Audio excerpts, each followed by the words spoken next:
Thanks for having me. Thank you, Dr. Badewa. I'm so excited actually to be here to be listening to everyone on the platform. People I've heard about, some of my friends, for example, Shola Folari Ogunde, we're friends on Facebook, but it's my first time hearing her speak. Even Mensa Agu, Ben Aripo, I'm really excited and it's been a fantastic discussion so far. Not to flog a dead horse, we have all said a lot, actually. I'll just quickly look at this from the perspective first of as a parent, and then I'll look at it from the perspective of a school owner and a service provider. Now, before the COVID, before the pandemic, we actually, had this predictable structure. Children got up in the morning, got dressed, and then they're dropped off in school, and then they do the school thing, they do the therapies, and then they go back home at 5 p.m. Very predictable. Parents only had to interact with them on Saturdays and on Sundays, and then on Monday they're back to school again, and then the whole cycle begins. So parents had actually built their lives around these predictable structures. You know, the schools are there to take care of my child. If I have any challenges within the weekend, I just call them up and they tell me what to do. It's 2 days after all, and then I'm back to school on Monday. Now, the pandemic actually, it brought on, quite a lot of issues because no one was ready. Parents were not ready. The schools, the service providers were also not ready. And why did I say we're not ready? There was so much emphasis on us playing the expat role, where the expats bring the children to us.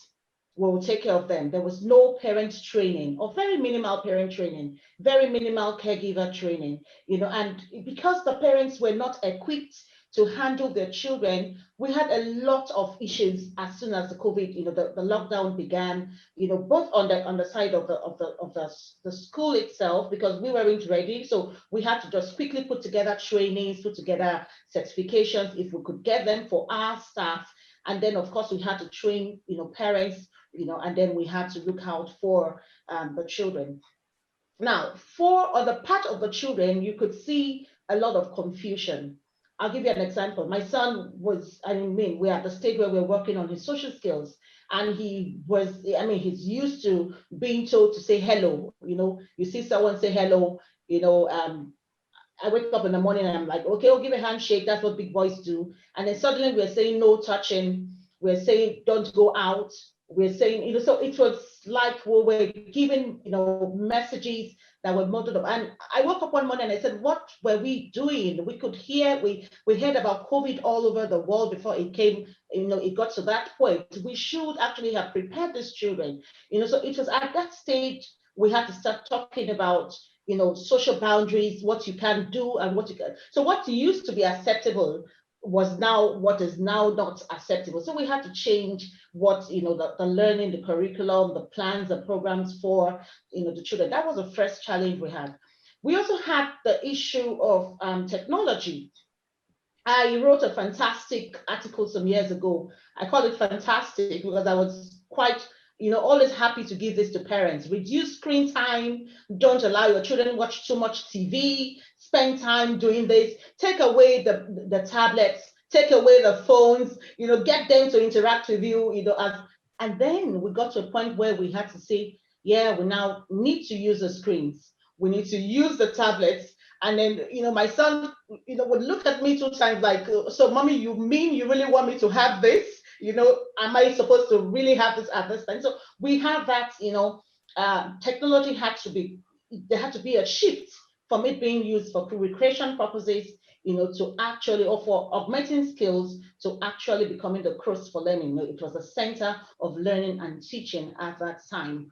Also, there was this quick shifts that we had to make from, asking parents to be involved or engaged. We're talking about you come on, be involved, know what we're doing with your child, to actually moving now to parent mediated interventions where parents were at the center stage while the teachers, the therapists, other professionals were just at the sideline saying, okay, do it this way and do it that way. So all of that, changed rapidly. And then of course, learning moved into the home environment, and parents had to learn to de-escalate problem behaviors. They had to learn to implement plans. They had to learn to take data, They had to learn to do simple discrete trials. They had to learn, and all of that had to, happen overnight.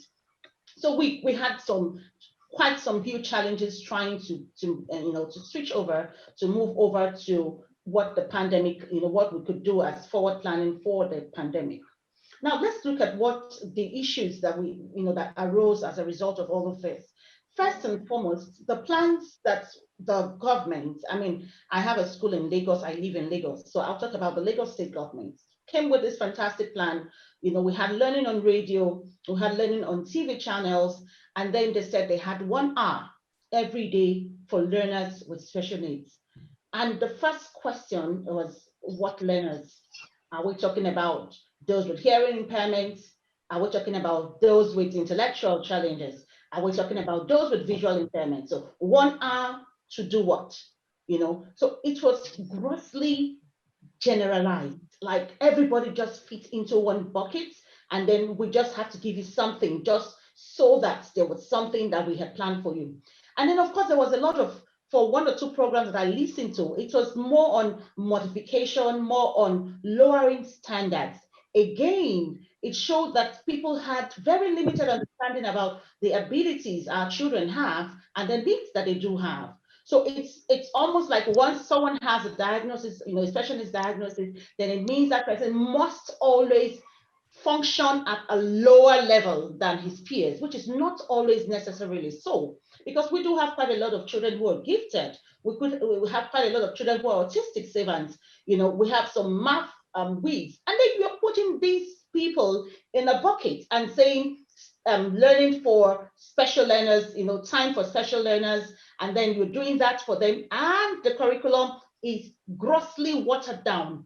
Seriously watered down, because the assumption is that once you have a special needs diagnosis, it means that you are not able to learn like your peers, which is not always so.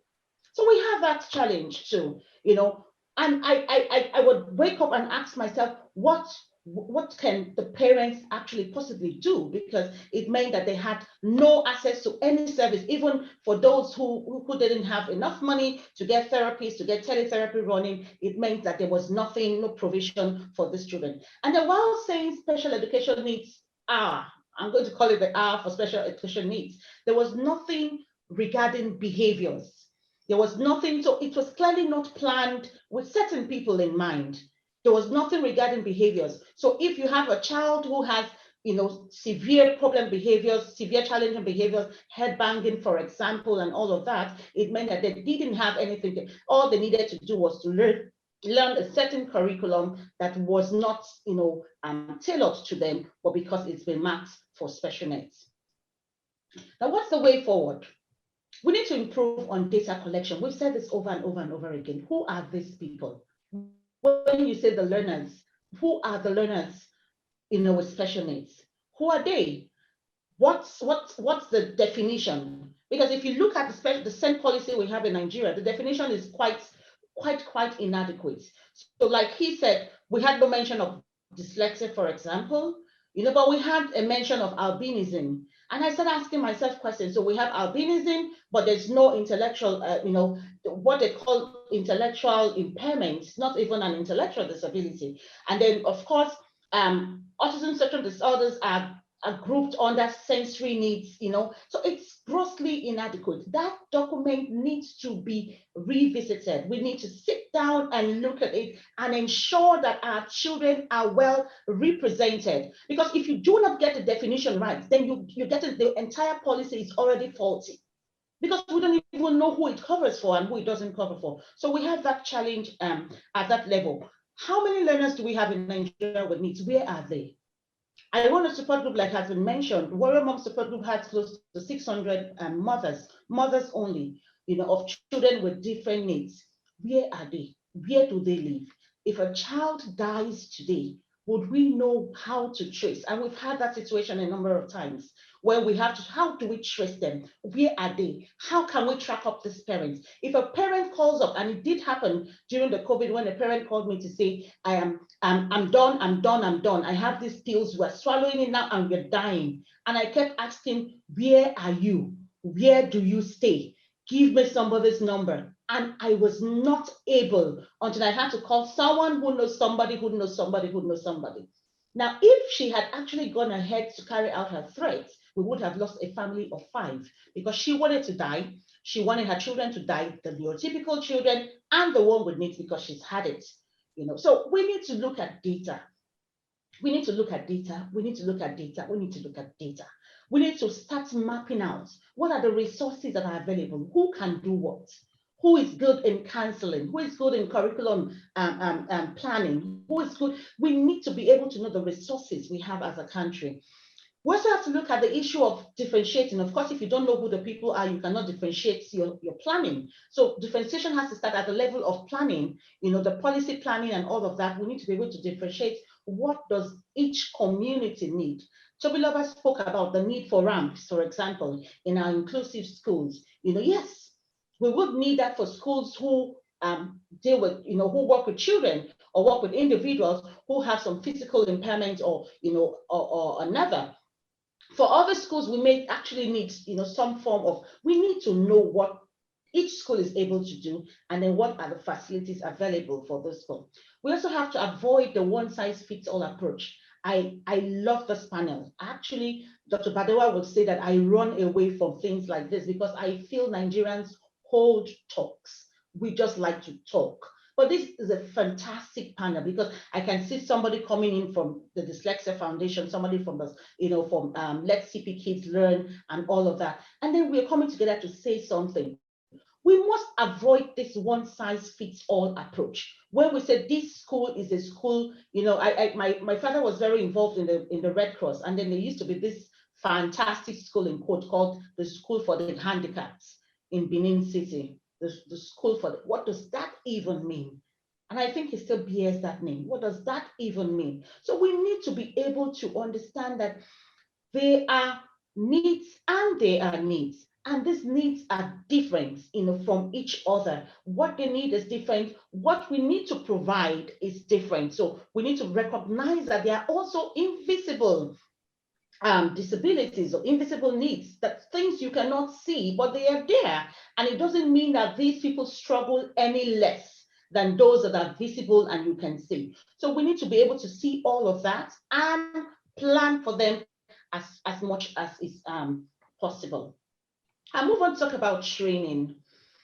Now, I run an inclusive school, and then I also run a therapy center. After the COVID, we've had one huge challenge, and that is getting teachers. Teachers are done. They don't want to teach anymore. Throughout the COVID, they were abandoned. Schools couldn't pay them. The government couldn't do anything. Most of them are now selling recharge cards. Most of them have gone into agriculture. Most of them have gone into other things. They don't want to teach anymore. Now, that's for teachers who may have spent years educating themselves to become teachers. Let's look at the therapists. A lot of them are disorientated. They're not interested anymore. For those who remain, you need to do a lot to motivate them because they feel, I spoke with some and they said they feel abandoned. Parents just said, we're not doing therapy anymore. And then they found themselves without a job. Okay, and so you have all of that. There's a need for training, continuous trainings. How many universities do we have in Nigeria that actually train service providers? The ABA trainings, for example, we have 2 organizations who train for applied behavior analysis in Nigeria, and we're just beginning to struggle to put all of that together. There's no universities who provide trainings in applied behavior analysis. There are no universities that look at special education needs. If you interview someone who said they read special education, I think it's from one of these schools in Oyo State. I don't know, there's a school that churns them out, and then they come to you, they cannot even define, they cannot describe what an autism spectrum disorder is, or differentiate it from Down syndrome, or differentiate it from cerebral palsy. So the training is grossly inadequate. And these are the people we are trusting our children's lives to, because they are the ones that are supposed to be at the forefront to helping us make them functional and independent in the future. So a lot of that has to be looked at. We have to talk about training. We have to have universities who will have courses We have to have training organizations, and it has to be recognized, not just as a cost by the side, but as degree awarding courses, so that we have actual professionals who are able to take the front stage and help in the education sector. We also have to place a lot of emphasis on the use of facilitative learning. A lot of schools that claim to be inclusive actually are just accepting of the children physically, but there are no provisions made for them. They expect them to learn the same way as the other children. They expect them to be assessed the same way as the other children, and they compare them with other children without looking at who they are as individuals. So we also have to look at that. So emphasis has to be placed on that. There has to be training on teletherapy. So everyone is doing teletherapy now, and I ask how many of us have actually gone, because there's a way teletherapy is done. It has to be trained. You have to receive a specific training for it. So there has to be training on that. Web-based assessments. Assessments now have to go beyond going to the homes now to do actual standardized, assessments and evaluations using web-based tools. So we also have to look at technology. We're talking about flipped classrooms. I'll tell you something. The whole of the last 2-3 years, I've had a struggle with the Ministry of Education each time they come to my school. Why is that? They come in and they say, we want to see lesson notes. And we say, oh, sorry, ma'am, we don't use lesson note. We have a lesson plan. And that's because we have an e-board in the classroom. There's no need copying and putting things in a notebook when you can have it in a system. We can actually just show you on the system or print out a copy for you. And they say, no, it's lesson notes. Do you know more than us? So we have to go back. You have a lesson plan on the computer, and then you have to have a lesson notes written for the Ministry of Education. Now, this is the same ministry turning around to say, hey, come on, we want you to do. So it's funny, Lagos State has resumed now, and they say you need to do blended learning now. So some of your learning has to be online and some of it has to be in person. But you are the one that said just a few months ago that we can't use the computer. So there has to be training in the use of technology. They're flipped classrooms now. I can be in Lagos and decide that there's an area I do not have capacity, and then call on Badewa in Abuja and say, Badewa, can you do this? I flip the classroom and she takes over. So we have to look at all of that. I can go on and on, but I can see Christy is talking. But Christy, just give me time to just say a few things more.